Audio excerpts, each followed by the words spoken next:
Good morning, good afternoon to all of you, depending on where you are. Welcome to the second short course of our Evolving Think Tank series. The course is centered on rethinking your funding model, and this is our first webinar. I am Vanessa Wainwright. I'm the director of the On Think Tank School, and I'm the co-founder of Politics and Ideas. And today with my colleague Leandro, who's working with me in both spaces, we want to share some of our insights in terms of funding models.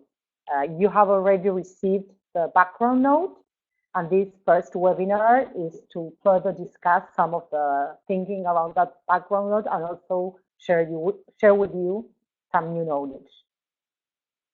I hope you can hear me well. We tested the audio a couple of times now, so please let me know if you find any problems. Sometimes the sound may not be that great due to the bandwidth of each one's internet connection. So if that happens, bear in mind that we are already also recording the webinar. So if there's some part that you miss, you will be able to listen to it again, and the same if you cannot attend this or the upcoming webinar. And if you want to revisit what has been shared, you will be able to access the recorded version very soon. And we will also share in the forum the PowerPoint presentation, so don't worry about that. I am only using the audio today because if I switch on the video, the quality of the sound really becomes worse. So you will be able to hear me and Leandro, but your participation will be through the chat board, as you're doing now. I see that many of you are coming and greeting each other there. We'll have some specific sessions for questions and answers and for you to participate through chat. Unfortunately, the webinar platforms are really good and would enable more participants, but to make you presenters and to enable voice for each one usually doesn't work because of these bandwidth connection problems, and we would have to be waiting to hear each other for 2 or 3 minutes until the voice is turned in. So this is a limitation of technology right now, and hopefully you will be patient with us and participate through the chat. And of course, that other things can also be discussed through the online forum that we have created. Okay, so that being said, and having welcome all of you, thanks for choosing this short course. We hope that some of the expectations and challenges that many of you already shared in the forum are addressed in some way. Just as a background information, at Politics and Ideas, we have been developing a longer course on funding models, and the main philosophy of that course and also the main philosophy of this short course provided through On Think Tank School is to systematize some experiences and some thinking around funding models of think tanks. Probably many of you are aware that there's not a lot of literature focused specifically on think tanks, and whatever is available, we'll try to grab it and to use it to craft these ideas that we will be sharing you throughout the short course. But we're also tapping into experiences. To develop that course, we have interviewed several think tanks in mostly developing countries, and we have also worked as mentors, helping some think tanks reshift their funding models. So we're using a lot of on-ground experience here too, and hopefully this will be of value. You also have, many of you have experiences for either supporting think tanks or working within think tanks. So we really welcome all that you can share throughout these weeks with colleagues. We think horizontal learning here is very important too, and hopefully we will be able to enable this during the course. So today the idea is to start talking about a little bit deeper into what is a funding model and what makes it unique for think tanks, and have a discussion on where you are right now regarding your funding models. And then we will start rethinking about these models.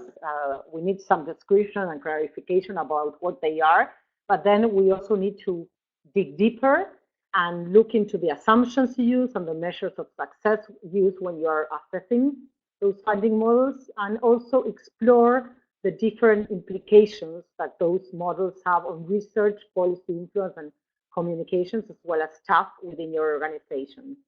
And this, all these digging deeper and exploring the different factors that affect your funding model and that are affected by your funding models are really a very important basis to start thinking about what you would like to change. Okay, so that basically is the path we're going to follow throughout the course. As you will see here, we have shared some preliminary thinking about what is a funding model in the background notes, which hopefully all of you have read. And the idea is in this webinar to explore and to make more explicit what your funding models are like currently. And this is to raise awareness of the different ways that there are around generating and using funding, and also the implications that those ways of generating and using funds have on your organization and its members. This is the goal one of the short course.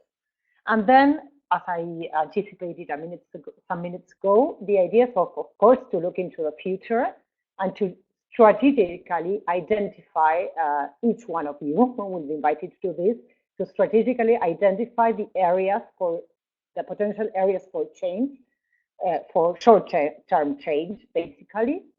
And for this, we will focus our efforts during webinar 2, where we will socialize some ideas and practices that hopefully will inform new ways of managing your funding models.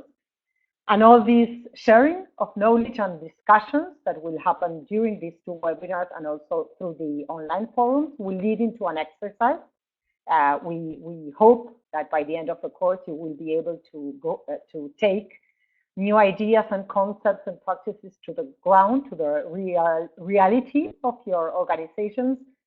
And we will invite you to develop a lean action in terms of funding and think about what are the strategic next steps that you can take forward. And to those actions, you will receive personal feedback by us. So that's our joint path during these weeks. We hope you enjoyed, and we are always open for suggestions and questions and participation on your side. Basically, this course is an invitation to rethink, as the title of the course clearly states. And these are some questions that are linked to rethinking. What would we like you to do during this webinar and the upcoming activities? We really want to be able to help you very clearly describe your current funding model, to understand what a funding model and what are the differences between a funding and a business model, and I'll touch upon this in a couple of minutes. And based on a clear understanding, which also entails being very clear about the pillars and the assumptions that underlie those funding models, then be able to answer questions like, should we change it and why? Probably if you are here, it's because you think there are some changes that need to take place. And there are clear differences between changes that you decide on your own as a proactive type of decision, and some changes that are forced because of the context and the changes in donors' agenda, the moving away of some international cooperation in some countries that some of you have already shared. And based on this willingness or the need to change is to detect what should change and what can change, right? Hopefully we'll be able to help in terms of also assessing the viability of different alternative scenarios in terms of making changes in your current funding models.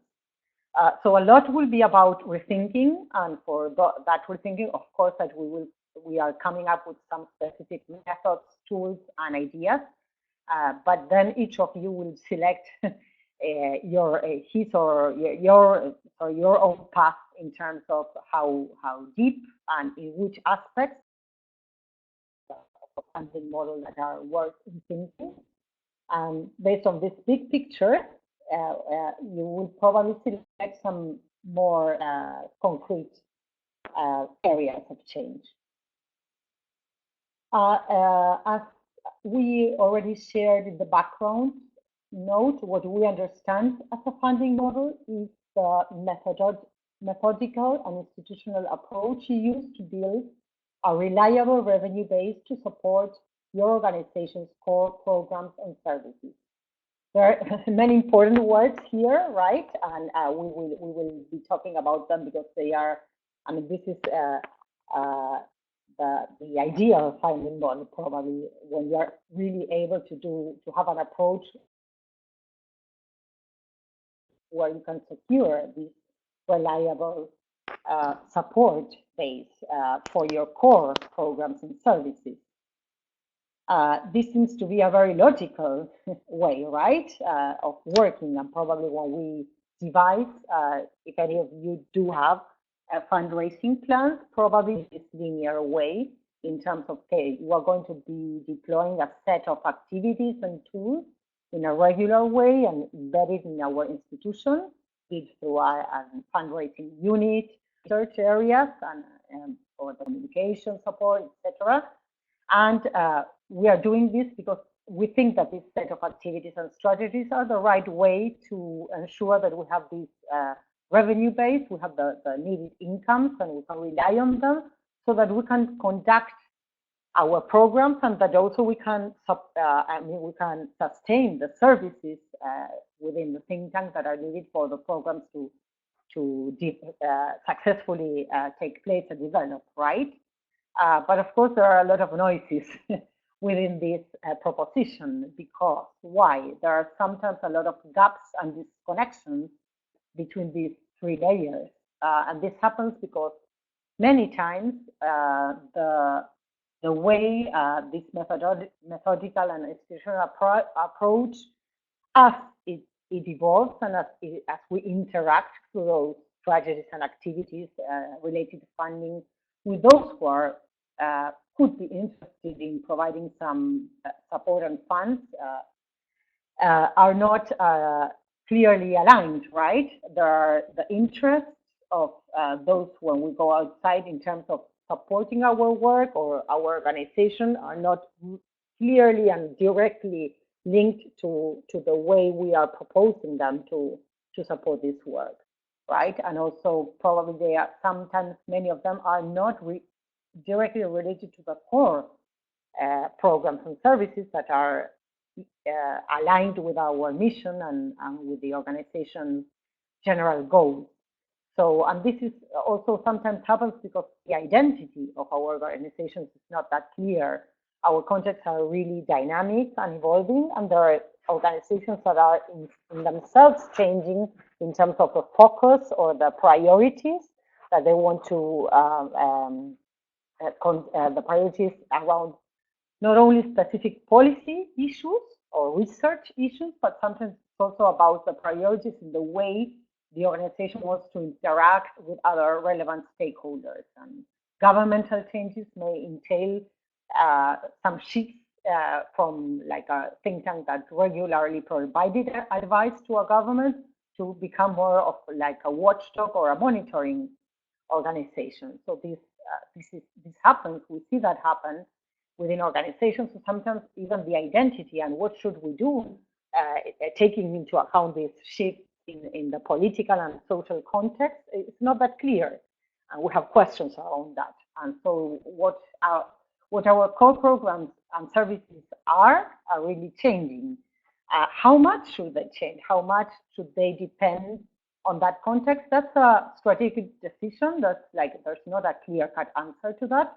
There are organizations that like to be more flexible and don't have any problem in adapting to context very largely and becoming very lean and changing some of those core programs and services, while others are really committed to some very specific areas of work or research topics, and they believe sometimes that they should, even though that the context might be not that opportunistic and maybe it's not time for policy influence to take place, and they decide to, for some years, become a more close organization and dedicate efforts to research that at this point probably will not directly inform policy decisions. And these are decisions that each organization takes and makes in a different way. But it's important to really be aware about potential disconnections and how to grapple with those disconnections in a more consistent and organic way, where based on being really aware where those gaps are, having discussions and internal discussions, and sometimes it's also about internal agreements on this. The board or the top management may have a very solid and strong idea on how to conduct this, and sometimes this is not really aligned with the interests and the needs from research teams, right? And so there's sometimes a push towards, okay, let's tap into this sort of grants, or let's seek for this type of clients, but there's no horizontal consensus about that, and that this is where disconnections sometimes arise. So it's not that simple, clearly. This is something that is at the core of what think tanks do. Yes, the funding model implies that we are not a shoemaker where we have a clear client that really detects, oh, I have a problem, and I'm willing to pay directly to someone to fix this shoe. Policy research institutions and think tanks usually are thinking about their research as a valuable input to a policy space, but those participating in those policy space, and I'm not only thinking about policymakers, sometimes it's about other civil society organizations, unions, private businesses, right? There are other, sometimes that citizens directly are stakeholders that have a say and have a weight in those policy spaces, but they have no clarity about the need to inform those discussions and decisions with this research and evidence, or they might know that research or evidence is around, but that's not aligned with their own particular interests or needs.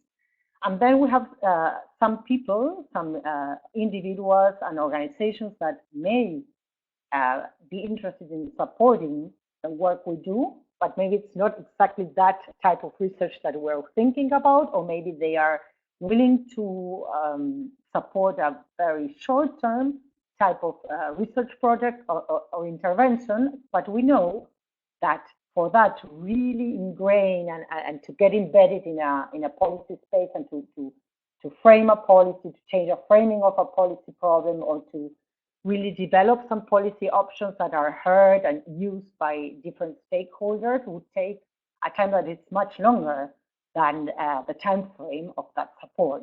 So this is quite complex, right? And it's very difficult to start thinking about how to align all these efforts, needs, and interests in a way that we provide value to society in general through our research, and we provide value for those who are willing to support us as well. And in taking all this into account, probably what we need to do every once in a while is to zoom in and zoom out.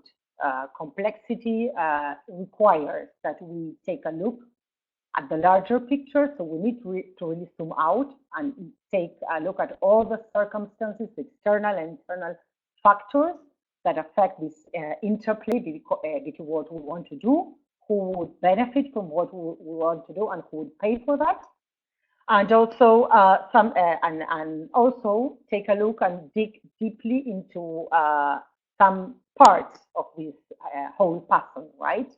And be able to strategically focus on some interplay, some links between these, some spaces, some interactions where we think at this point we need to pay more attention to.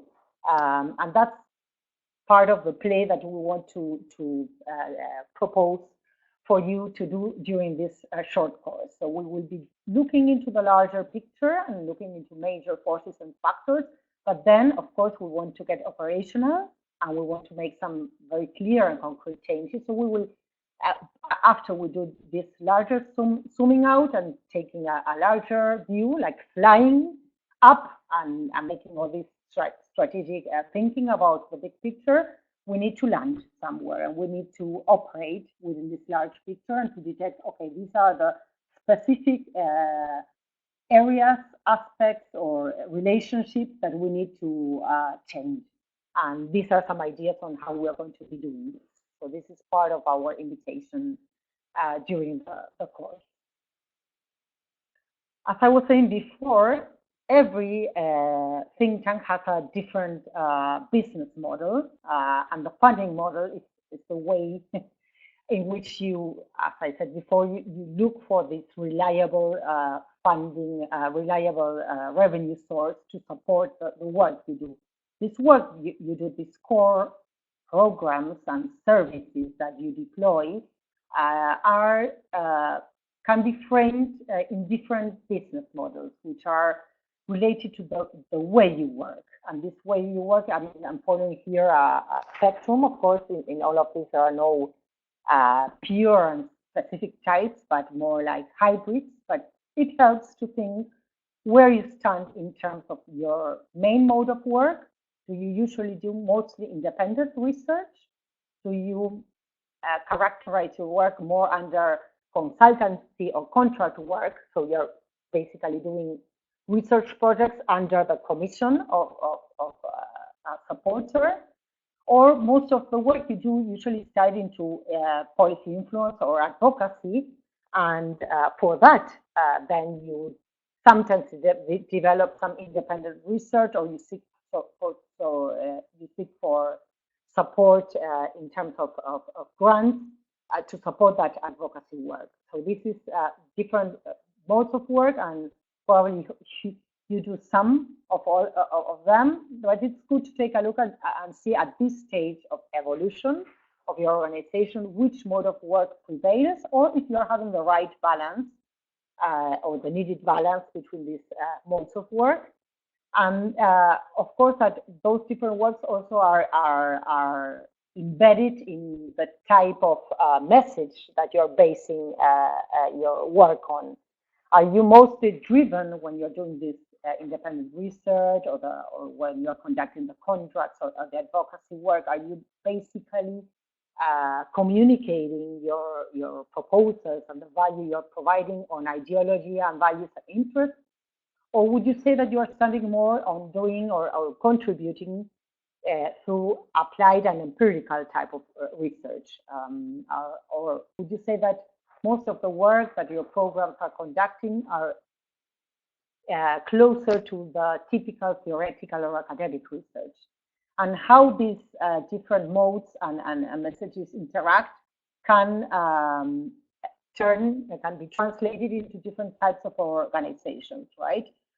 Probably political parties and political party affiliated think tanks do more of advocacy type of influence work, which is heavily based on a particular ideology, and the work, probably the research is more practical and policy oriented.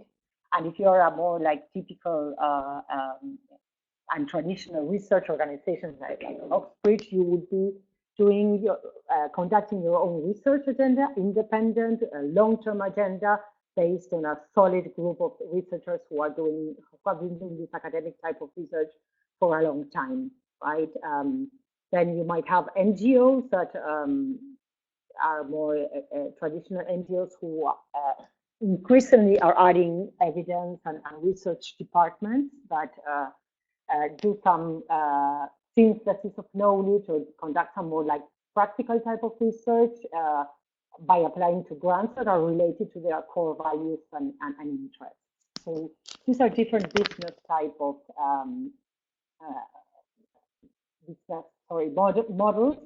And based this, it's important to think about this business model and where you think in this grid that your organization would fit better, because this probably would be your value proposition and the main message you convey to potential supporters in a methodical way be in contact and relationship with them to support the type of work you do through your core program and services. So a good way to start thinking about this value proposition has to do with the strength or not of your business model. And probably sometimes you're moving or you want to reframe it in some way, and that's important to know and be aware in terms of how to convey the value that your organization will bring to society, and why should someone care about this, and why should someone support this. And sometimes if there are there's external perceptions of you not being who you are claiming to be, this of course will affect the willingness of different stakeholders to support or not your work. So it's very important to see how clear that business model is to different relevant stakeholders, both those external who would potentially benefit and use the research you produce, and those who would be directly paying for that through different channels and ways.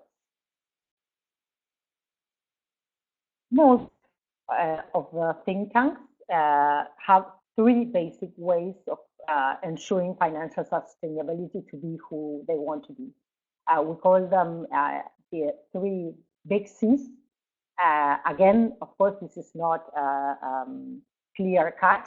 Probably most of you have a little bit of each, though there are some organizations that are looking into their budgets. You would see that some of one of these C's really accounts for most of their work, and this will have clear implications in the type of organization they do, the type of research and policy influence they are able to conduct, and the people that are working.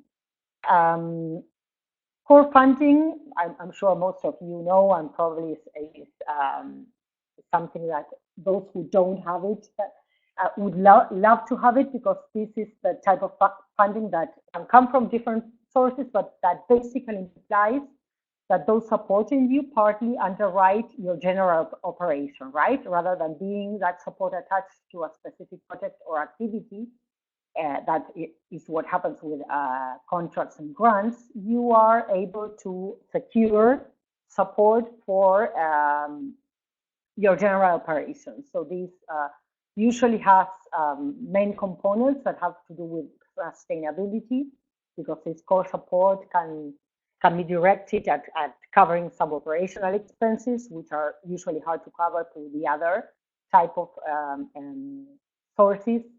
And these operational expenses are salaries, admin costs, equipment, office space, right? And core funding usually plays a big role here. But core funding is not only used in terms of this type of services and expenses, but sometimes it's also used for developing capacities within the organization, through training activities, or also developing new areas like communications, or bringing in a web expert to develop a brand new website, etc. Right? And sometimes it's developing existing capacities, and sometimes this core funding can allow you to provide some to invest some seed funding to innovate, or to create a new system, to create a new unit, or try out a new communications or advocacy tool that you have not been able to use so far.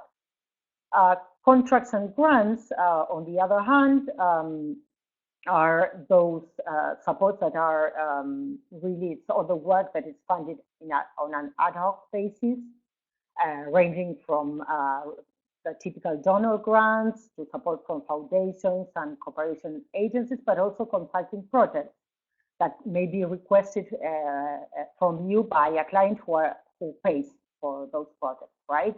Generally, these clients are private companies or governments, national or local governments. So usually the think tanks that do most of the work under these contracts and grants mode, they have well-developed managerial capabilities, right? They are able to monitor calls, manage projects, develop really good relationships with those current and potential clients. And their human resources are flexible enough as to accommodate, right, the agenda for their work to be able to fulfill the commitments under those grants and contracts. The last seed probably is the one we see less in think tanks, but it's increasingly being looked upon because of the need to secure financial sustainability through different ways and sources. And this is what we call charging for outputs. Charging for outputs is has to do with all the type of services or products that think tanks deploy and charge for it, right? Typically, they are publications, events, courses, or capacity building activities. In this sense, publications there are really rare think tanks that are able to successfully charge for publications and really make money out of this, but there are some cases. There's a think tank in Peru who had developed a manual on education that it was produced under a grant scheme, but that the Ministry of Education became increasingly interested to the point that they wanted to print out, and I can't recall right now exactly, but it was like 100,000 of them to use them at schools. So suddenly, thankfully, those think tank had already a publishing area and an editing, and it worked as an editing area as well, and they had a good relationship with different publishing companies. So they were sounding out how they could take on this contract and charge for the publishing of those manuals, and this could really become a source of new income that they had not anticipated. So it's not impossible, but most of the time, so the charging for outputs is more related to services. Services like training services and courses, and this indeed is an area where I see increased attention from think tanks, and this training can be directed to other think tanks, to civil society organizations, and to policy makers as well, as think tanks become savvy about some specific policy issues, especially when they are part of implementation phases. So they are really capturing types of knowledge and experiences that can be then used by other policymakers. So these are the three major sources. There's like another interesting example of charging for an output is an think tank in Croatia, GONG, who provides accounting and bookkeeping services for other NGOs, and they charge for that, and that accounts for 10% of their annual budget.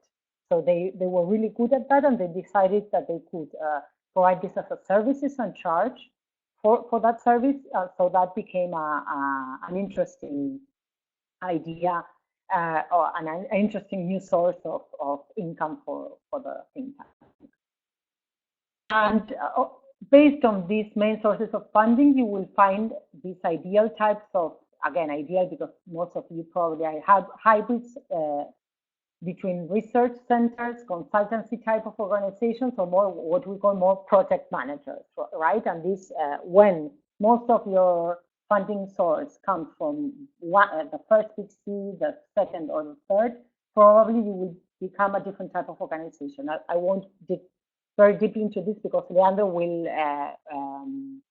will touch upon this again and talk about the implications that these different types of organizations based on their main funding sources and the type of work they do probably have different implications in terms of the policy influence, the type of people that work, how their policy agendas are crafted, etc. So we'll dig deeper into that, but it's important to see that in terms of the revenue model, there are these different ways, and the combination of them will imply that you are different types of organizations, and your business model is different.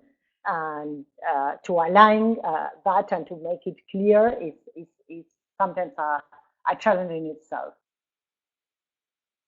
So based on these general models, and probably you are very clear in terms of the big C's and the types of revenues and the identity you have where you are right now, it's also important not only to think about the model in general, but also about the current strengths and weaknesses, as well as opportunity and threats of your models. So besides your identity and the way you are structuring your work and your main revenue basis, it's very important to start thinking as well about your internal strengths and weaknesses and the opportunities and threats that your particular context pose to your organization. So we are not going to be able to do this today, of course, but and this is voluntary. But a proposal for you to really lay the grounds in terms of identifying areas for change is to conduct your own SWOT analysis and think this is ideally should be done with others in your organizations to discuss which are your current strengths that you can build on and which you should take advantage of, and which are your current weaknesses. And these can be looked under the lens of general strengths regarding your income model, as well as weaknesses, general strengths in terms of your cost structure. Do you have strengths? Do you have weaknesses in terms of your cost structure? For instance, if you have predictable overheads and you are really, usually you have very specific devices and schemes to cover those type of overheads, this is a strength. While if you do have high direct costs for research, because you do a lot of surveys and you really have a big number there, that might be a weakness, okay? So I'm just suggesting areas in which you might take a look at to detect those strengths and weaknesses. Income model, cost structure in terms of your organizational capacity. How does your current organizational capacity allow you or not to sustain and to change your current model? Do you have professionals that are really eager and they know how to work with donors, or do you think that the fact that fundraising is being performed by all staff members and you don't have a fundraising unit or strategy becomes a weakness because you're like competing or not coordinating well your efforts in terms of securing external support? Other areas to detect strengths and weaknesses have to do with your communications and advocacy capacity, right? If you have a good media outreach, for instance, this is going to play positively when you're using yourself to private companies or external donors, because maybe you're already well known and they see that your work is visible or appreciated in other contexts and by others. And also the human resources in terms of how does the current structuring of your staff member enable you to tap into new income generating products? For instance, are they eager to provide this type of trainings that I was mentioning, or I mean, they really wouldn't like it, or they don't have the capacity to do it? Do they have enough time to innovate and to try out new ways of securing support to their work or not? So again, these are just I'm providing here just some examples. We can also in the forum upload, if you're interested in looking into a complete SWOT, other examples from participants that that have developed that as a source of inspiration to the type of aspects and factors you may look at that currently maybe you are not considering that they are either a strength or a weakness, and that should be there because maybe they have the potential for you to use them in a positive way, or you need to really work on those weaknesses to really then tap into external opportunities and threats. Probably you are more aware of opportunities and threats. These are external forces, right, that emerge from your context.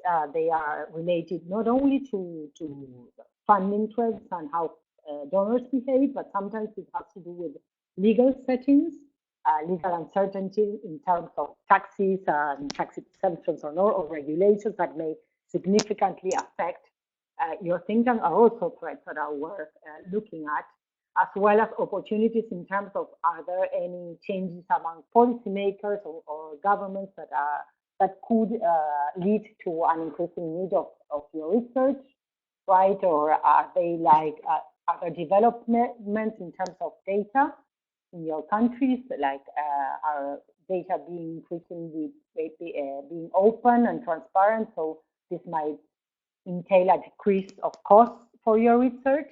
Okay, so again, looking into how external forces can affect not only whether you're able to secure or not funds, but also how to use them regarding legislation, regulations, taxes, and also the way you do your work. Can it become more expensive or can it become cheaper due to probably, for instance, if there's like, as I was mentioning, there's some knowledge that you use to produce, but now it's being produced by others, and you can really use that and then reinvest money and funds in adding synthesis type of level or doing directly more type of policy recommendations and policy advice, because the basic and ground research is being performed by others. So when thinking about threats and opportunities, it's not only about the sources, the changes in terms of source of funding, but also legal, political, and other stakeholders developments that can affect your funding model. And I'll talk about it a little bit later through another type of tool. But first, let me ask you if you have any comments or questions based on what I have shared so far. If so, please do write them here in the chat.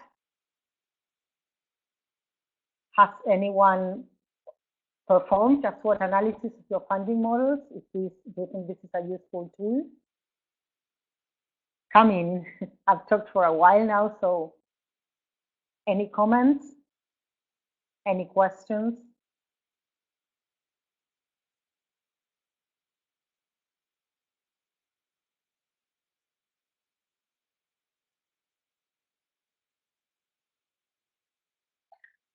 Should we move on?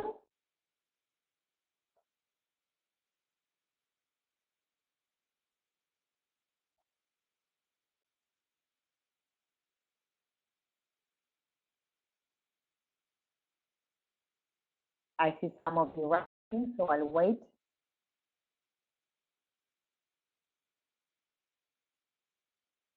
Good. Okay.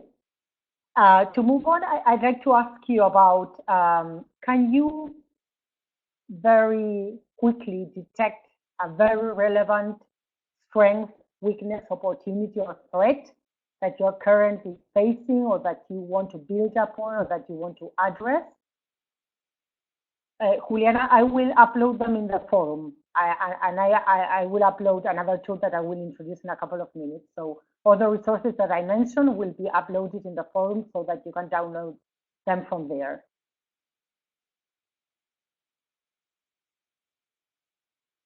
So please, if you can, just to get to know you better and also to focus webinar 2, I'd like you to share very briefly.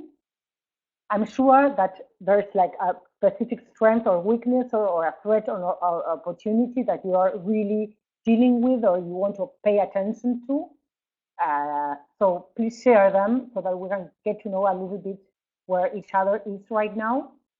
And also focus webinar 2 to come up with ideas that are more tailored to your own specific threats and opportunities, or how to build on strengths and weaknesses.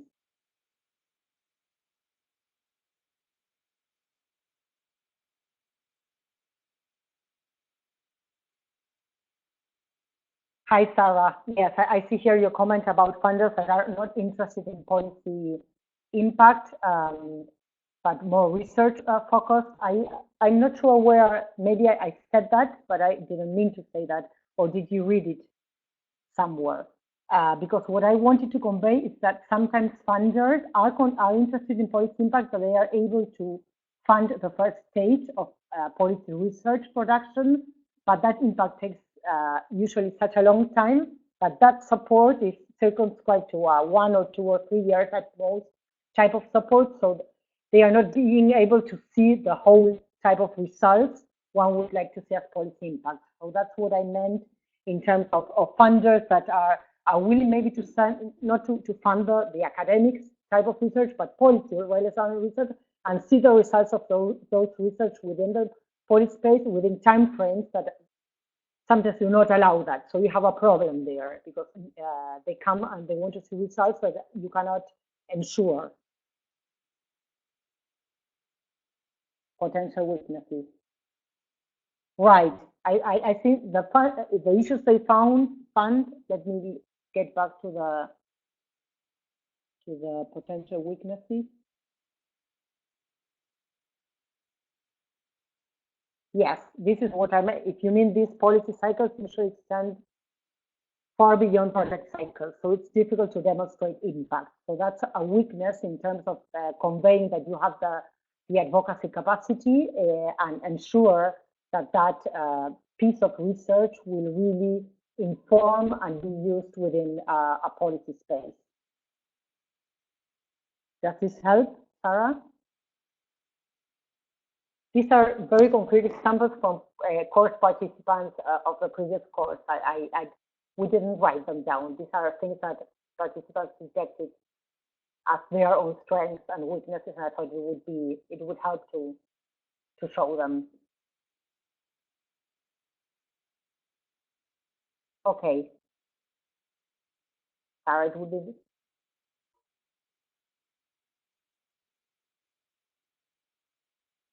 Yes, I love the point, and this probably has to do with a way to address this type of weakness. How can think tanks build in this type of projects, some activities that entail this policy engagement? One idea has to do also with deploying some specific methods and ways to ensure policy relevance from the very beginning.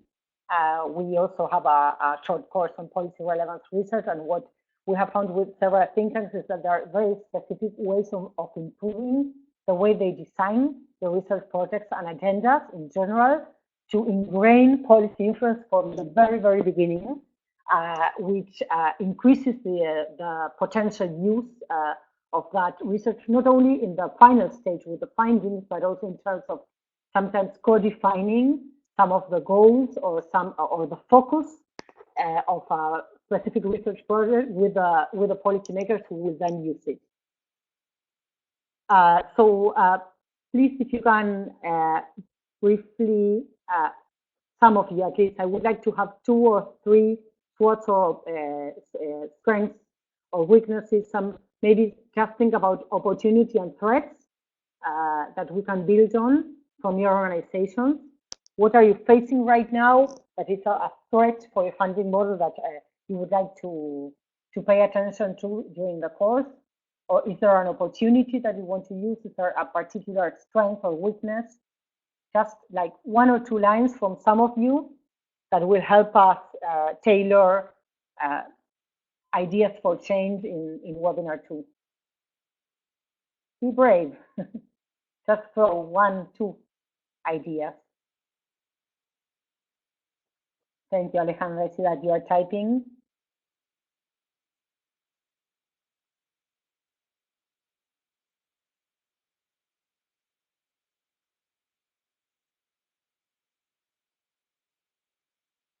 No, I don't see anyone more. Okay, so let's move on. And well, this was my question about your work. Just think about them, and if someone wants to go ahead and share them later on the forum, or even develop a full SWOT and share it, I think that could be useful as a starting basis. And I wanted finally to who you are. Maybe a traditional SWOT is something you are more familiar with, and you will do it very quickly, and you're very clear about where you stand in terms of the SWOT. But if you want to do something a little bit more complex and sophisticated, Enrique Mendizábal has developed a stress test. This stress test, and I'll share the whole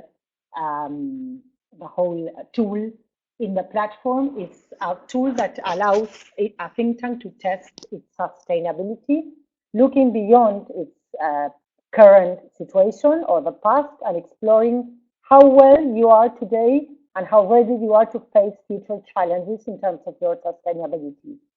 And this capability to address those future challenges is usually related to a number of factors that affect that capability. So The idea is that you look into those factors and go through them to see and answer a couple of questions, and then based on the on your capacity or not to address those factors, and I'll talk about this type of factors and shocks, how ready you are to face a series of potential shocks that could deter or really undermine your current sustainability. Examples of shocks are for those who have a really large key funder, or they have a large proportion of funding coming from just one source, suddenly losing this source, any type of unexpected loss. For instance, you had a government contract and the government changes, or the minister goes away and they are not paying for that contract, or there's you did some poor financial planning and what you thought would come out from a specific training didn't come through. There's a loss in reserves because you have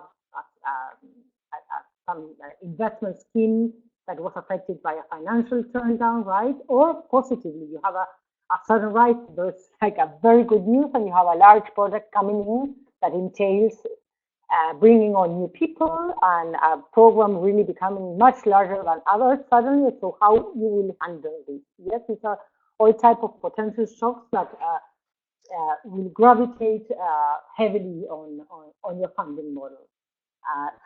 How well are you prepared to deal with these potential shocks? And these are some other examples, and probably some of you have gone to some of these crises, such as losing members. I can think about a think tank here in Argentina that with the change of government, a lot of their members went to government. So suddenly some of the areas were like with one or even with no director and no people. What do you do with that program or with that area, right?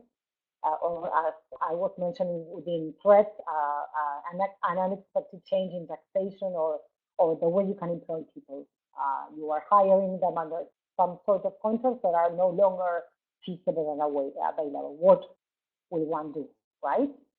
The factors that usually affect the capacity you have to react to these sudden changes are related to your current legal and governance arrangements, your income models, of course, the cost structure and how flexible this is or not, and your organizational capacity to deal with these changes, right? And for instance, in terms of legal and governance arrangements, the fact that you are a non-profit or a for-profit can enable some type of movements and reactions, right? In terms of if you have a sudden loss and you want to really cover those expenses in another way, maybe if you have a for-profit status, you are able to sell for sometimes some research projects and consultancy work that you cannot as a non-profit. Maybe if you're hosted by some sort of public or private parent institution, such as a university or a larger or a ministry or governmental type of think tank, of course, this type of arrangement will cover from and allow you to respond to some sudden shocks in a way that those that are completely independent and autonomous cannot. Or do you have membership-based association where members can, in an extraordinary way, contribute to this type of crisis that you're facing too? Of course, your income model, and if you have funding mainly from one type of grant, or you have a better mix, if you have more like short-term or mid-term or long-term funding, of course, that also will enable will have consequences in terms of your financial capacity to deal with a specific loss or not. What share of your total income comes from each funder, right? Probably the more diversified the income model, the better you will be able to face external shocks. Not if you lose the whole people, an entire team that came from a very specific funding mechanism, which was like 25% of your budget, and you lose the people, and then suddenly you have that money and you have to hire people. So that ties to your capacity, your organizational capacity in terms of your professionals that are able to respond to that and quickly hire new people, communicate this effectively to the funder and other affected stakeholders, etc. So this is also a very important dimension, your organizational capacity and how equipped you are in terms of facing with these, making decisions, hiring new people, dealing, look how capable you're and flexible the people are to work on other type of projects or to go out and seek for support that was not there yet. And finally, of course, your cost structure. The higher and the more fixed your cost structure is, the less, the more difficult it will be to face a sudden large change in terms of your support. Yes, I see here, Barasu, that is, yes, human capacity. I think this is part of the organizational capacity, the resources, people, the experience, the knowledge, the resources, and how well equipped your executive directories, your boards, your senior members are in terms of, rearranging groups, rearranging teams, tapping into new types of support that they are not used to. This has to do with the human capacity, of course. For our, this is a key factor in terms of finding responses. But if you're very tight in terms of a legal change, sometimes human resources are not enough, right? And you need to reaccommodate or even make large changes in terms of human resources because of a big change in a legal setting. So based on sorry, I'm moving to the answer. Based on the combination of these factors and your answers, the stress test tool is a very structured way in terms of forecasting how these different types of potential changes could, the tool is an Excel spreadsheet that allows you to play with numbers. I share it, and it's very clear in the tool itself has the very 1, 2, 3, 4 steps that you need to follow in terms of laying down your current and projected income this year and the next year, the costs and the reserves you have to build a scenario, and answering the question in terms of what if we, for instance, lose this big grant that we are waiting, changing that number, maybe it means, like, as I was saying, 25% of the fund, how it will affect other numbers and how it will affect our costs and structure, or what do we need to change in the reserves we have, if we do have reserves, how we will need to react, and what is the margin of maneuver we have. So this is a very specific tool to test how well prepared the funding models are to external changes, and how you can deal with these sorts of changes based on these 4 main dimensions, right? You're being aware of how your current legal and governance arrangements, how your income models are composed, and including your cost structures, and who are the people who could help you and are well equipped to make changes around to face potential changes. So the combination, just as a wrap up, the combination of a SWOT and a stress test is a very good way to very carefully and thoroughly know where you stand right now and how well you are prepared to potential changes, even if you are if there are positive changes, and looking forward to the future. If you want to try out a new source of support, and for instance, a very specific example, if you want to get into government funding, we'll talk about that in webinar 2. That has a lot of implications. The way governments usually fund projects has a lot of implications. Maybe a big government contract comes in, but it has a lot of financial implications because of the way government pays. So if you have already done your homework, and and you have tested how a potential big new source of funding could come in, and look into how cost structures and also how your research and your financial planning comes up on, you will be able to manage that change more effectively. So that's why our point today, in terms of really assessing where you are with this type of tools, it's very important to become aware of whatever changes you make, how they can be affected or affect the current interplay of factors that we just analyzed. But there's more to that, and I'll let Leandro now start the second part of this session, because we want to also think about the implications of your funding goals and how you're doing it now has on your core functions, and maybe that's also a way to detect strengths and weaknesses and opportunity and threats that you want to focus on in the upcoming action.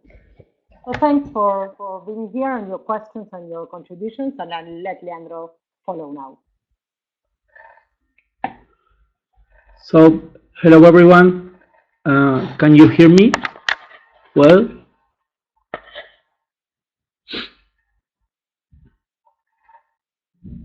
Okay, you're typing. Okay, great. Some background noise. How strange. Let's see if it goes,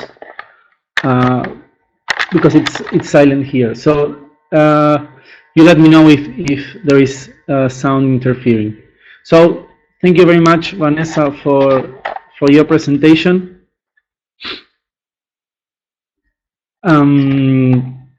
That was very interesting. And before starting, I want to ask the colleagues, how are they doing so far? Are you following the ideas we want to share? Do you have any concern before we move on? Anyway, I want to invite you now to watch a brief video. It's a very interesting story, and the purpose of sharing this video with you is to invite you to rethink your assumptions. We have seen with Vanessa that the funding issue is full of assumptions for think tanks. These assumptions might have to do with the availability of funds, the funding source linked to ethical issues like Alejandra suggested, also about assumptions about the philanthropic culture in our countries, etc. So these assumptions are always there. They are part of our work, but part of the thinking our funding model is to revisit these assumptions. And in this sense, I want to share with you this video.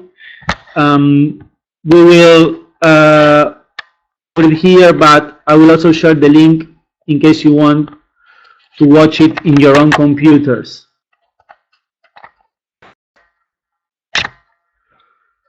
So here it goes, a brief video for you to pay attention. Teresa said, the unadulterated love of one. Mother Teresa said, the unadulterated love of one person can nullify the hatred of millions. And I believe that to be true. When Bill and I were a young couple living in San Francisco, he began making money in a way that was way beyond what we thought would happen so early. We didn't really know how to handle it. It became about status and possessions and whether or not we had a BMW or a Mercedes, and I began to get really confused by the whole thing. And then we took the EST training, and it really transformed our perception of what life was about. I was in the right place at the right time when Buckminster Fuller and Werner Erhard met each other, and out of their relationship, the Hunger Project was born. I realized I have to get involved in this, and so I became a full-time volunteer. It totally shifted everything for us. We realized that this incredible bounty that we were in the middle of was something that we could offer in service to the world. I believe we live in a condition called scarcity that is an unconscious, unexamined system of beliefs that has three toxic myths. The first, there's not enough. The second, more is better. And the third, that's just the way that it is. That's just the way that it is the worst one because it holds everything in place. When you clear away the myth of scarcity and the chase for more of everything all the time, what's there waiting for us is the radical, surprising truth of sufficiency. There's enough of everything, everywhere, for everyone to have a healthy and productive life. I really discovered sufficiency in working with Indigenous people who own nothing. They don't believe in ownership, but they have a prosperous, fulfilling, contentful life.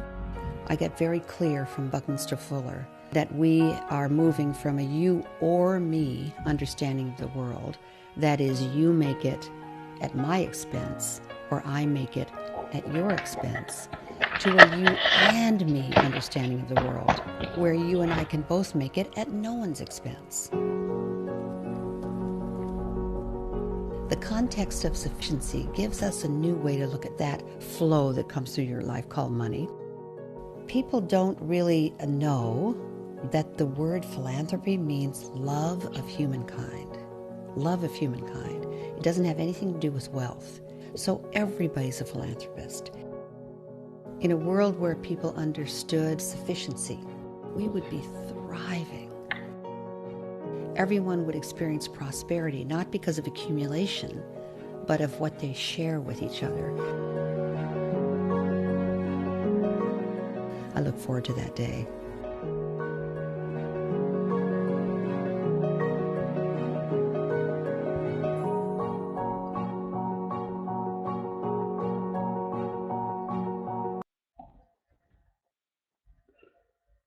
Okay, so were you able to follow the video? Did you like it? So some of you might been asking yourself why we share this video. First, you have seen that this is a video from the Soul of Money Institute. It's an organization that its mission is to educate people about how to deal with money, and they say that they want to enable people to relate to money and the money culture with greater freedom, power, and effectiveness. So, even though not all the things she says apply to the think tank's words, we still believe this is an important. She shares important ideas to trigger the discussion about our assumptions. So she basically talks about three toxic myths of scarcity. She says we usually believe there is not enough money. We usually believe that more is better, the issue of accumulation. And one of the more important toxic myths is that's just the way it is. And she says this is important because it prevents ourselves to think about new ways in doing things. In our case, we are always talking about new ways of developing funds for our work. So she invites us to build a counter myth, a myth that suggests that there is enough of everything, everywhere, for everyone to have a healthy and productive life. So even though we do not expect you to think that there is enough of everything, everywhere, and all those beautiful things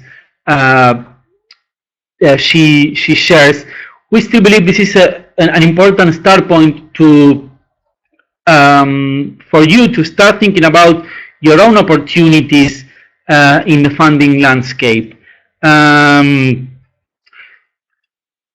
I mean, if we start to understand and revisit our own assumptions in terms of what are the funding sources, what are the conditions and opportunities in the funding landscapes, we might be able to find our own way to relate with the funding issues, and in that sense to build a funding model that better suits our mission and the mission of our organizations. What do you think? I hope you find this useful to start rethink your own assumptions about funding models. So in that sense, the invitation we want to share with you is to think about your big myths or assumptions in terms of your funding model today. Your individual myths, but also the assumptions that are around in your organization about funding sources. What are the fears? What are the thinkings about why you should work with one source and not another? Where to find support for your work? So you can share these assumptions in the chat, but the invitation is for you to think about that, maybe discuss them at your organizations, and come back and share it in the module, in the forum, to see if we can start a debate on assumptions. And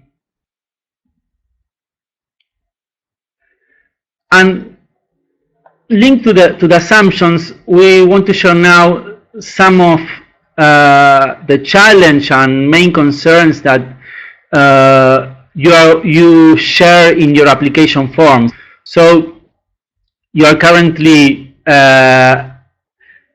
making yourself some questions about funding models that are the ones that make you sign up to this course and trying to learn new approaches and new regarding to funding models. And let me share with you some of the things you said. You will probably recognize yourself in some of these challenges. So some of you are worried about new models that will help you catch up with the changes at international level.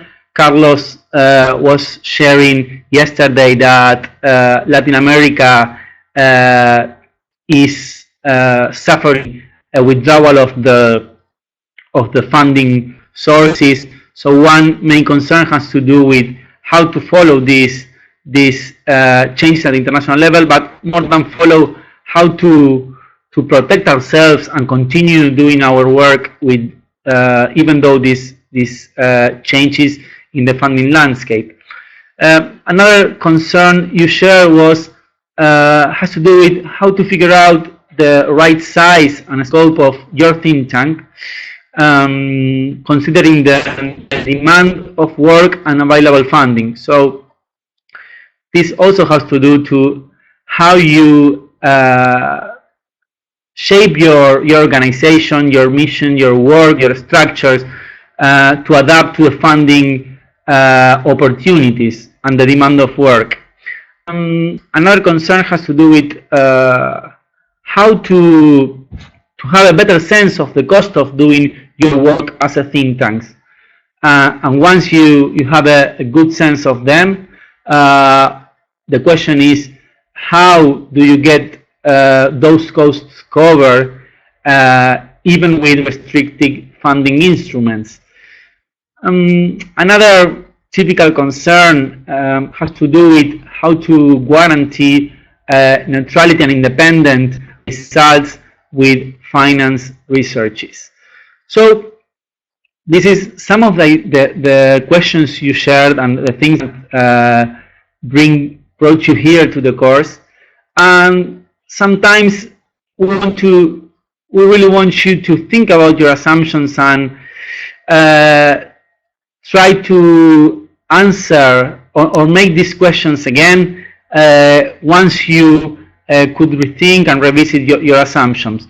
So, for instance, the last one I read, the issue of independence with finance research, it's clear that it's linked with an assumption that is behind that. Sometimes, no matter the source of funds, someone will be constrain you in your work. But to what extent that it's real, or to what extent it shows a fear in the way we work. So we will invite you to rethink your assumptions and reconsider your questions in the light of those assumptions. Let me move on. Well, at this point, where Vanessa has shared lots of ideas on what is the funding models, what are the different type of funding models, the more typical ones, and when we also talk about the assumption of funding models, you might be asking yourself, what is a successful funding models?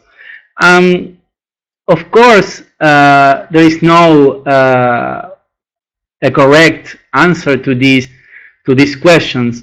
What we need to consider when defining success is it's very contextual, the response to what a successful funding model is. And in this sense, I already want to invite you to watch a video. I won't reproduce now, but I will share with you the link so you can watch it afterwards. It's a TED Talk by Alain de Botton, and he invites us to think about not measure our work solely with external standards. So when working at the think tanks, we usually have a lot of or pay attention to a lot of external standards in terms of what means impact, for instance, or also what is the correct size of our organization, or the correct or the more suitable funding sources. But what at the bottom says is that the important thing is not to measure ourselves solely with external standards. We need to consider what are our own measures and build our own measures of success based on where we want to get in this case in terms of funding model. So it's important to rethink success in light of your own goals and objectives as an organization. And based on Alain de Botton's invitation, let's try to think together about what does success look like in terms of funding models. So if we come back to the definition that Vanessa shared at the beginning of her presentation, we could say that a successful funding model is one that creates sustainable revenue in a way that enables the think tank to best pursue its mission. So you see here that it's not only about accumulation, as the video invited us to think. It's about what's the best funding strategy to pursue the think tank's mission. That should be always at the end of the road in the questions we make ourselves. It's not about sustaining an organization because of the main objectives of continue with the think tank's operation. It's about what is the best options to continue pursuing our mission. And at this course, we found that successful models are linked to 5 basic components. Of course, they are not exhaustive. We invite you to share other components that you might experience in your own work, but we try to share some initial components, and let me go through them. The first is reliability. So you might know that funds that come and go randomly will never help the think tank in the medium and long term.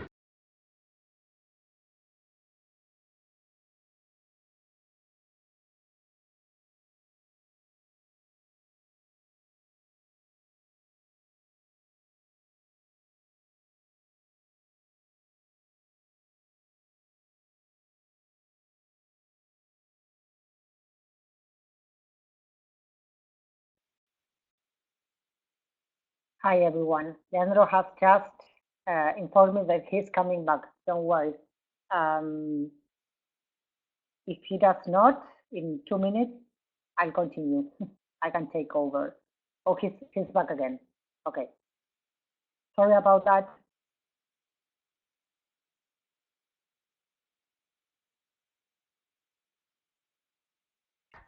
Hello everyone. I'm sorry, I went off for a second. Can you hear me now? Yes, so sorry about that. So let me continue with the basic components of success. So I was saying that funds that come and go randomly will not help the organization in the medium and long term. And what we also watch in the video is that when we experience an unusually high growth, it does not indicate that we are dealing with an efficient funding strategy, and at the same time, some seasonality in revenues does not mean the opposite. It doesn't mean that we are not doing well in terms of funding models. So I think that the most important things in terms of reliability is that we can deal and we can fund the think tank with sources that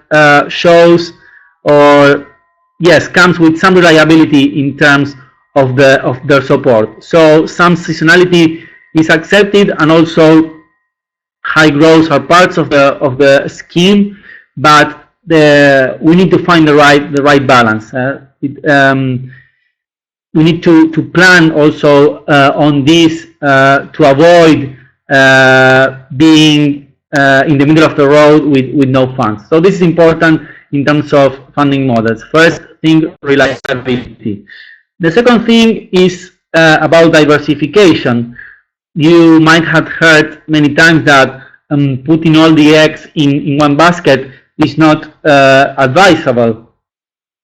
Instead of that, we should try to diversify our sources of funds. But in what sense? Diversifying does not only mean trying to have many donors, but also different types of support. Because in that sense, some downturns and seasonalities in their support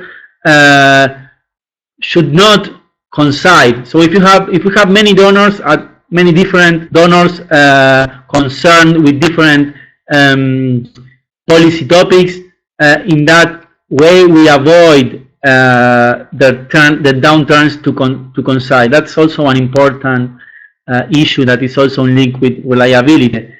But we also need to consider some challenges in terms of diversification. We will come back to this later on, but you might know from your experience that too much diversification might entail high dispersions in terms of project managing, and also in terms of project goals and research topics.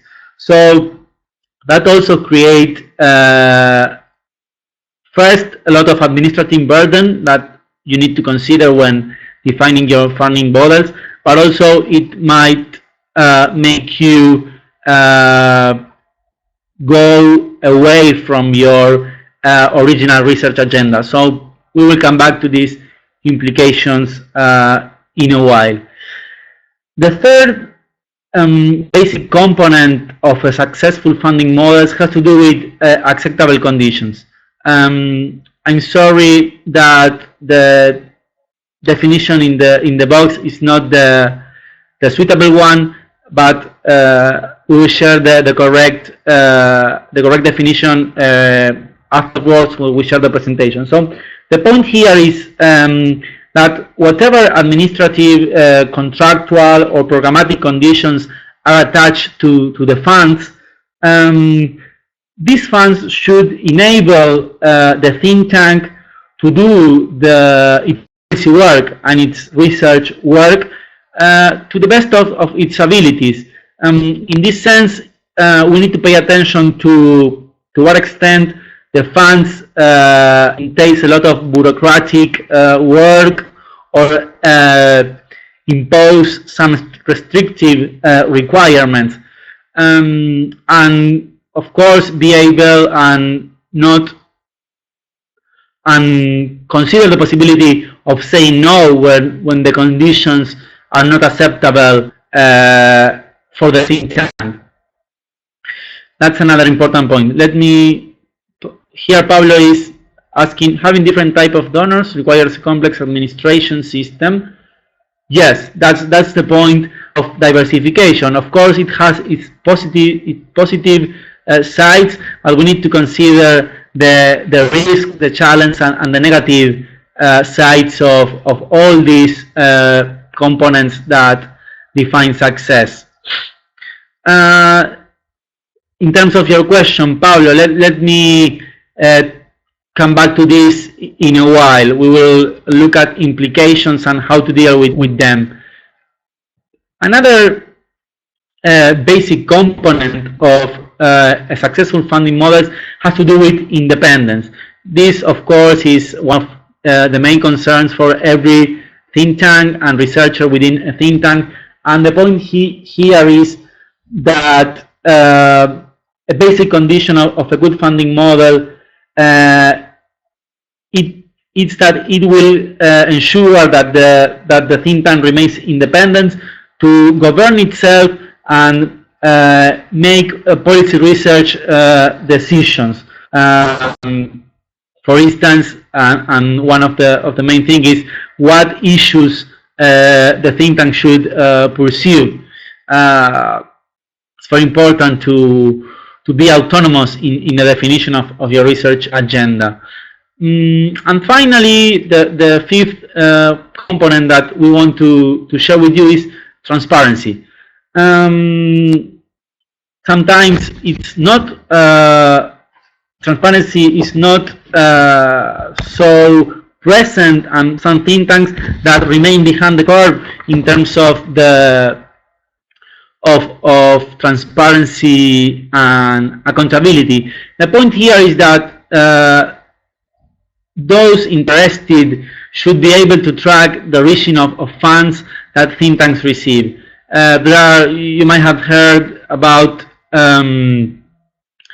this initiative Transparify that intends to promote transparency among think tanks. So if you have not, I would recommend to look at it. So this is our 5 basic components of success. The invitation is that you think about them and see to what extent your funding scheme contemplates these components. Of course, you might be strong in one of them, but weak in another one. This is also things to think in light of the SWOT that Vanessa was proposing to you. Let me move on.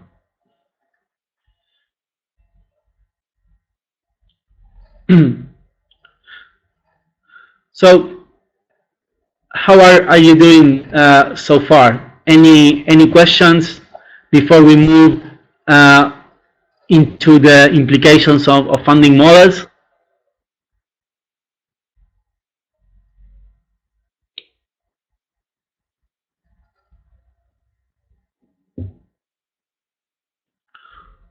Okay, let's move on, and we'll have time to discuss all these issues in some minutes. So, okay, now we get to implication, that it's one of the main topics of this first webinar. So we will deal with implications of funding models on three main functions or features of the tanks: research, policy influence, and staff. And we also discuss some other issues within these three, like independence or advocacy efforts, also communications. So, of course, once again, the idea is to offer an insight into common concerns regarding funding models, but you might want to share another ones from your experience. What we like about thinking about implication is that it's important, we believe it's important for any organization to explicit these links between funding and its work, and conduct deep organizational discussions. This debate and exchange within organization will trigger a reflection about the viability and soundness of your identity in terms of mission, objectives, and values. So that's why it's important to make explicit the links between the funding model and the different aspects of the organization's work. So let me address the first one.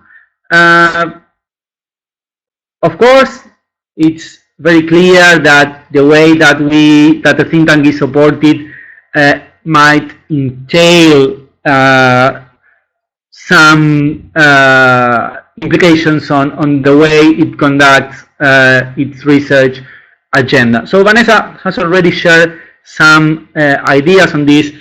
The main question here is how do funding model choices affect think tank's ability to produce high quality research on policy issues? We want to analyze them by contrasting the two main funding models, core funding and grants and contracts. So let's start with core funding. Typically, core funding will enable the think tank to design its own research agenda, and if the core funding is sustained, the think tank will be able to sustain this agenda for a long period, and that will make possible for the think tank to focus on core issues in terms of the policy landscape. For instance, political reform, education, security. It really depends on your context, but core funding would allow you to focus on important issues in the related to the policy discussion. While on the other hand, grants and contracts might follow a demand-led approach, and the impact in your research agenda has to do with dispersion. This of course is very, very common in think tanks work too. So while it allows you to be flexible in terms of policy issues, it also makes you follow donor trends and sometimes forgot or go out of your original research interest or your original organizational mission. At the same time, the grants and contracts might limit the space you have to develop ideas and research questions about an issue. So this is very common sense, and I'm sure you experience this in your own experiences. So let's come back to this later, and let me move to another implications on another very important aspect of think tank works that has to do with policy influence. So the question here are diverse.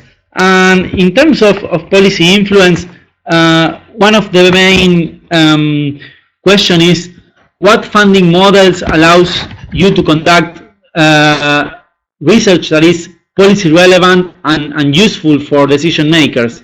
So again, let's look at this in light of the funding models that Vanessa shared with you. So if we are used to work with contracts and grants, this will make it difficult to conduct policy relevant research agenda because of what I was saying before.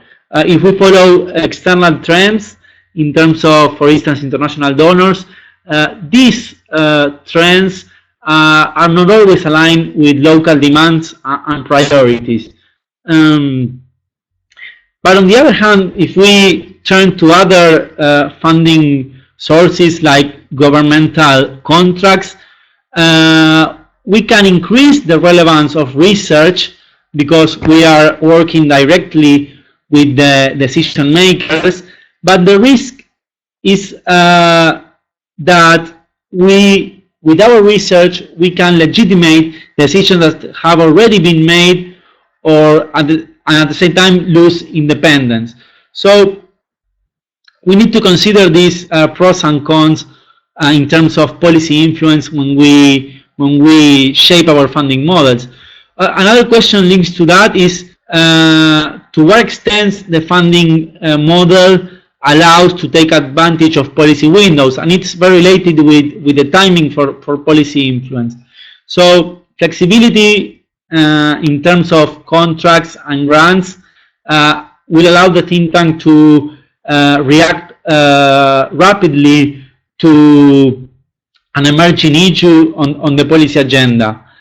But we know that policy influence is usually a long-term effort, and in that sense, core and sustained funding might help us better in terms of long-term policy influence. That's what has to do with taking advantage of policy windows. Another question that is related to policy influence and also to independence is that some stakeholders might ask you who is behind you, who is supporting you, and of course who is supporting your policy proposals. That might also affect think tank policy influence and think tank's reputation. This is very clear with private companies. Alejandra was sharing Peruvian concerns about being funded with mining companies. And of course, this is something that has to do with the implications of the funding model in your policy influence effort. Another question that you should ask yourself when looking at your funding model is how to cover communication expenses. Here the distinction is also clear. Core fundings usually cover communications within your organizational budget. Donors that support, that give core funding, usually consider support in terms of communications, and this allows you to count on specialized professionals. But on the other hand, if you deal with short-time contracts and grants, it typically happens that communications, it's a matter that has to do with each project or each team. Usually you can cover this with overhead costs, but to the extent that they are allowed. So here we see the different ways of supporting communication efforts and linked to policy influence, depending on your different funding models. And finally, let me move to implications on staff. Once again, if we are working with different funding models, it will allow us to build a different type of organization in terms of staff. For instance, core funding, as we said with the example of communications, will allow you to hire researchers and other support staff on a permanent basis. We saw this with communications, but also with, for instance, monitoring and evaluation specialists, fundraisers, and so on. This, at the same time, this allows the organization to manage its workload with more stability and certainty, because there is a specific support staff that deal with administrative issues. And the other side is that researchers will have more time to concentrate in research rather than need to deal with other administrative tasks.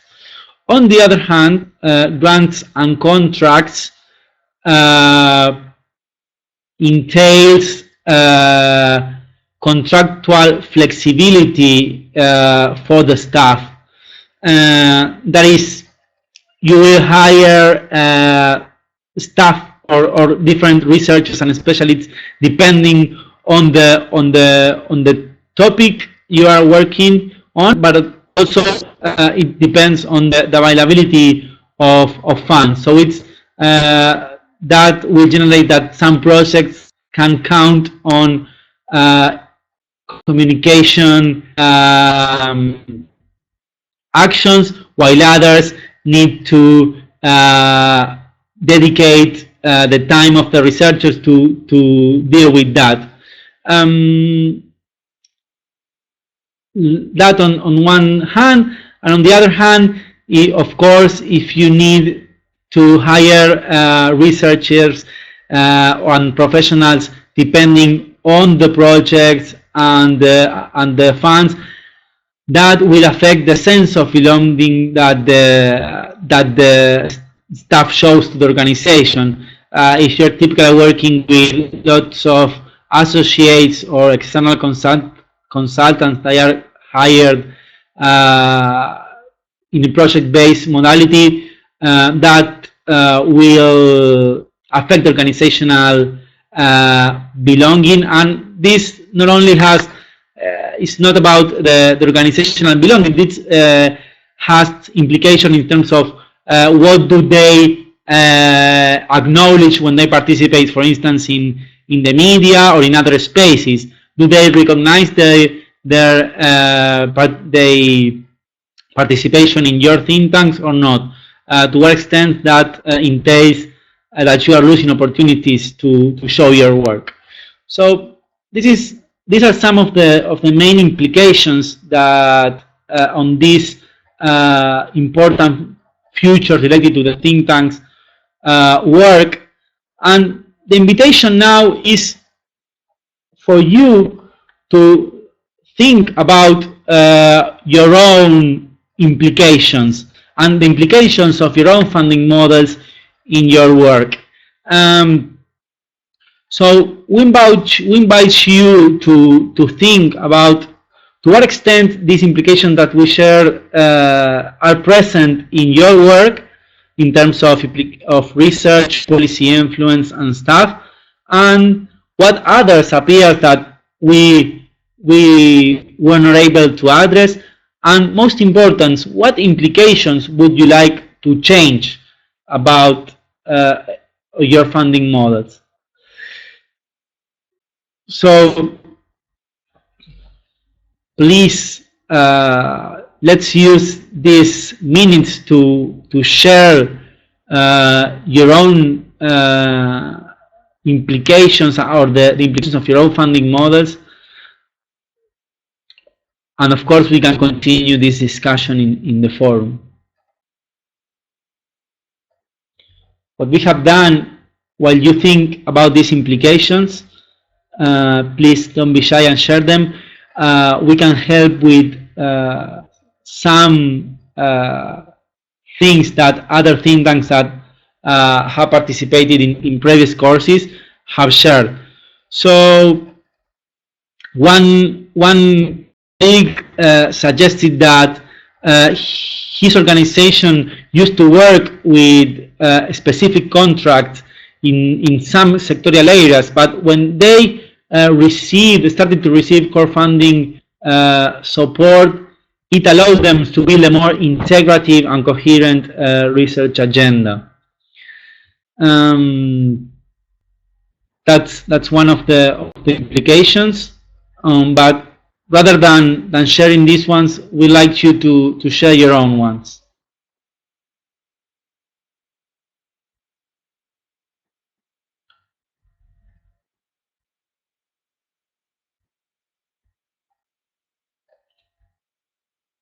You can go through these ones once we share the presentation, and we can continue this in the forum.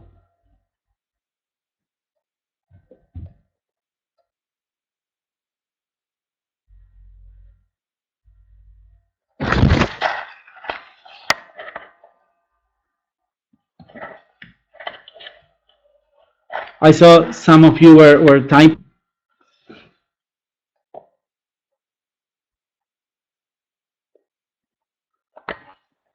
Do you want to share your own implications? Or instead of that, you might want to be inspired by what others said. So let's see, Sarah. Are we going to bet into the sources of this different type of funding? Or this course focus more on the framework for thinking through the funding model? No, I'm just good. So you're asking to what extent we will discuss. We will get into discussion about the sources. Okay, this first webinar is focused on rethink your own funding model. The second part of the course, special link to the second webinar, will be dedicated to think about funding sources and the different types of them. For instance, as Alejandra suggested, we will look deeper on private donors and other types of sources like governments. Yes, as Vanessa is saying, the spirit of this first webinar was to share some ideas to rethink about funding models and challenges and opportunities.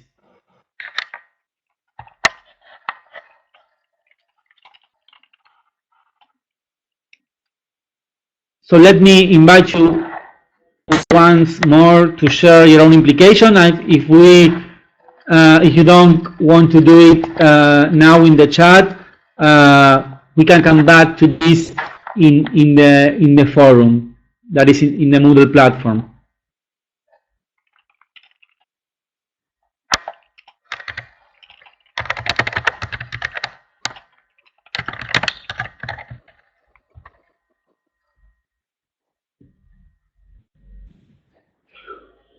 Of course, related to Sarah's questions, to the extent that you share more concrete concerns in terms of funding sources, we can address them in the next webinar. So, together with all the questions that we have made during this webinar, a new one is what are your main concerns in terms of funding sources?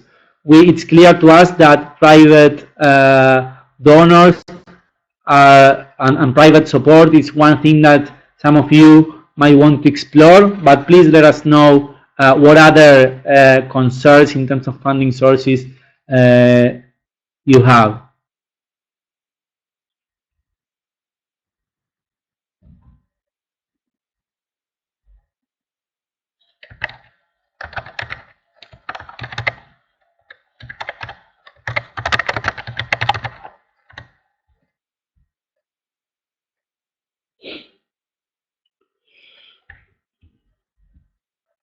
Okay, let's see, Sarah is typing.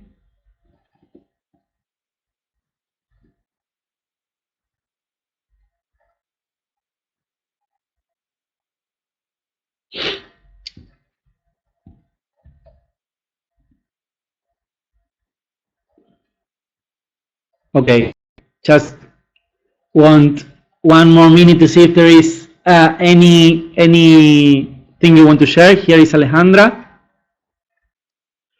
So she's saying that in terms of core funding, the problem she has seen is that sometimes it creates a dependent attitude, especially now that it seems many sources that used to grant core funding are moving to other type of grants. And the question is, if the core funding does not come with support and clear goal, it can easily be misused. Okay, I totally agree on your view. We used to work with lots of think tanks that receive core funding, and that's why we believe this course is important, and the opportunity we saw to start working on this, how to help think tanks visualize other opportunities in terms of funding sources, but always thinking first about where they want to be in terms of policy research work. What is the mission of the organization? That's why we believe this first reflection is important, and then tackles the issue of funding sources. Thanks, Alejandra, for sharing this.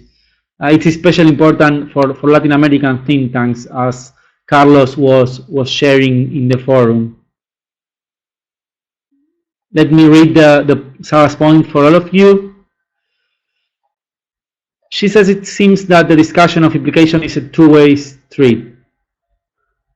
For example, there are implications of staffing and other issues in core versus direct funding. But if the landscape for core support is poor, then how can think tanks construct grant contract agreements that have less confining implication on all these factors? Yes, that's a very important question, and that's where we want to get. So, of course, we are sharing, like, in a way, like ideal types of funding models, but the issue is for think tanks to find their own approach to core funding and to the challenge that contracts and grants present.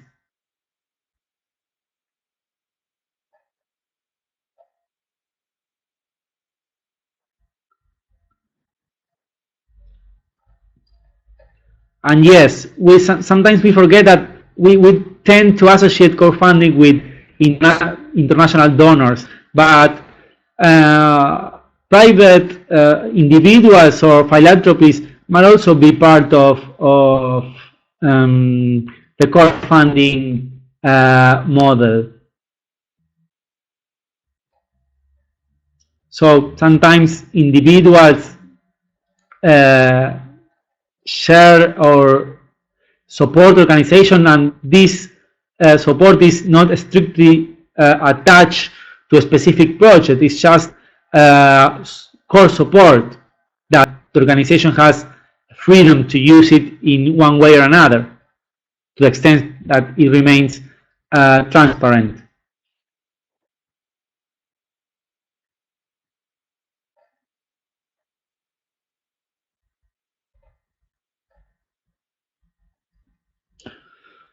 So let me build on Sarah and Alejandra's concerns. Is there any other topic within these ones, but also about what we have shared, that you'd like us to address deeper in the next weeks?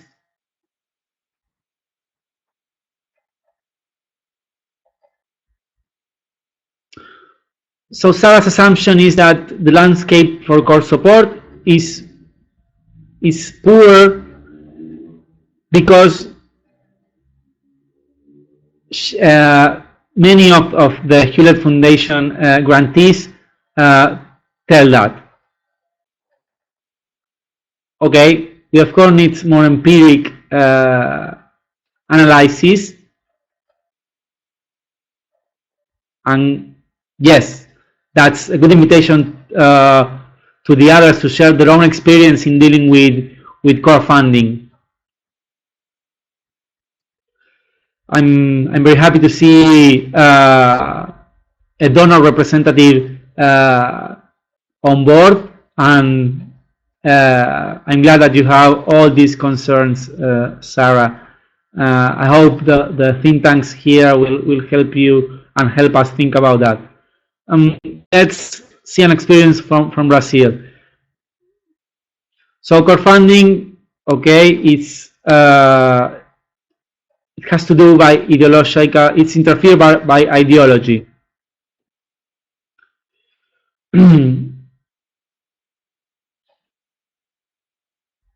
Okay, now we have a different scenario. In Brazil, core funding is mainly linked to private corporations, but there's not core funding available for from international donors. I think it might have to do with the situation of the country, in terms how the situation of the country is perceived by donors who can support with core funding. For instance, the Think Tank Initiative, the Think Tank Fund, the Knowledge Sector Initiative in Indonesia, that are some of the donors that give core funding. They are mainly working at developing countries. Maybe Brazil is understood as a more developed economy with other opportunities. And of course, if you have a more prominent private support landscape, that puts you in another position. And I think it's good for you, Juliana, to share your own experience.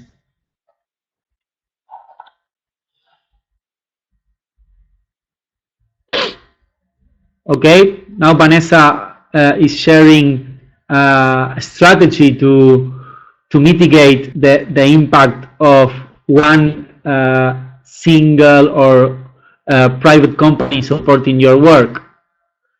She raised the issue of consortium of companies, and that's another point that that's the type of ideas and strategies we will go through in the second webinar.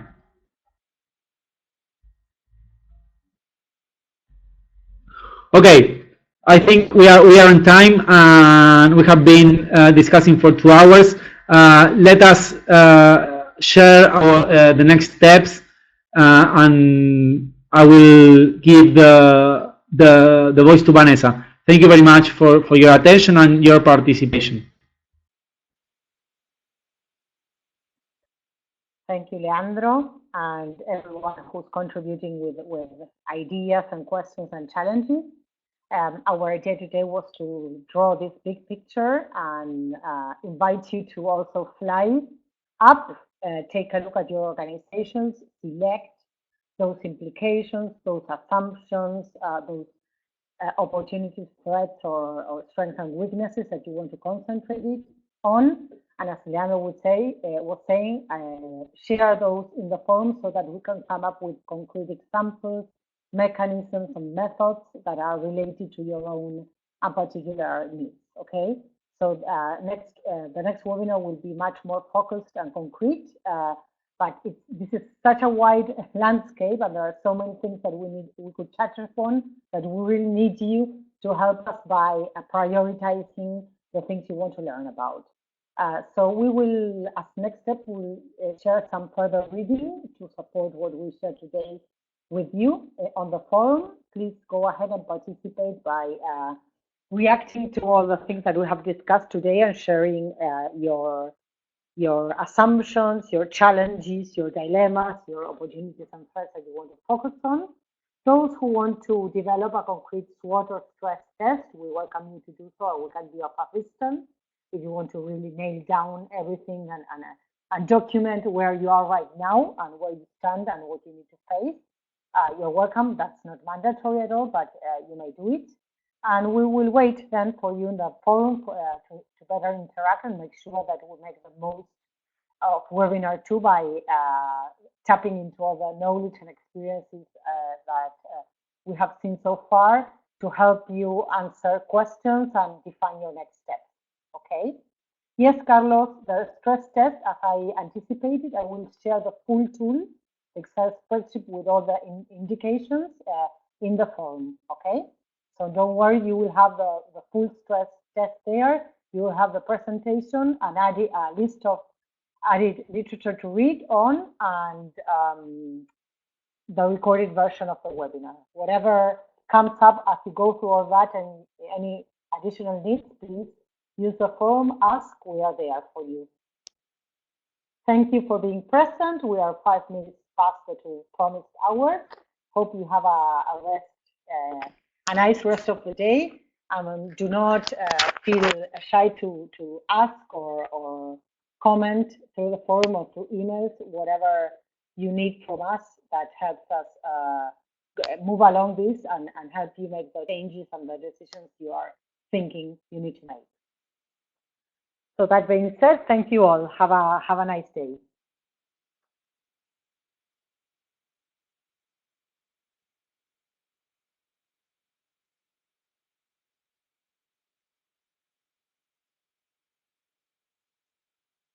See you all. Bye.